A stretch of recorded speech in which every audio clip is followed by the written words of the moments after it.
View budget link update. So I'm going to come over here and we're talking about here on our invoice screen, invoice or purchase order. When I come to put an invoice or a purchase order, I can click right here on view budget. Okay, thumbs up in the chat or a yes in the chat if you knew about this button. You can click on the view budget and you can look at this. Okay, everyone is good with that? Perfect.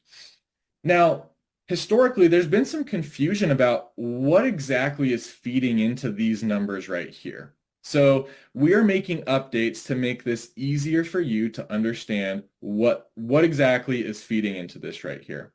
So this is the version that you're currently seeing, and then we'll pop over in just a minute and look at the new version. So with our PO actuals, when I click into the PO actual right here, you'll see that all of my pending, and if I had some approved ones on here, all of my pending and approved POs are going to be right here on one screen, and they're all feeding into that PO actual right here. Now, with the update that we're releasing, I'll come here to view budget. Oh, I got to select my property real quick. Do that. We're going to select our account. We're going to go to view budgets. And now when I click on this, we're going to be separating these out into an approved tab and into a pending tab, making it a little bit easier to distinguish between what is feeding into this number. We've added a subtotal amount right here, and then you can see that feeds into the PO actual that's showing up right there.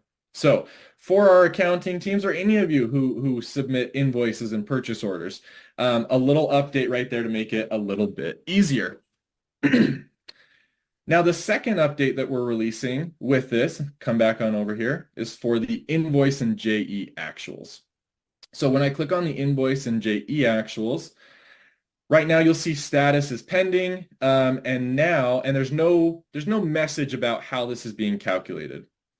Depending on whether you use cash or accrual accounting, I feel really cool when I say cash and accrual. I'm not actually an accountant. It just makes me sound like I know what I'm talking about.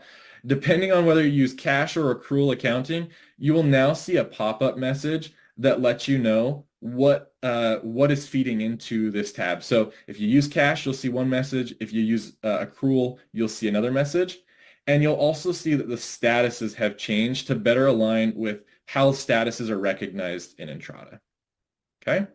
So just a couple little updates there to make it easier for you. My accountant's in here. You'll know what I'm talking about. This will make it easier for you to understand what is feeding into these two tabs.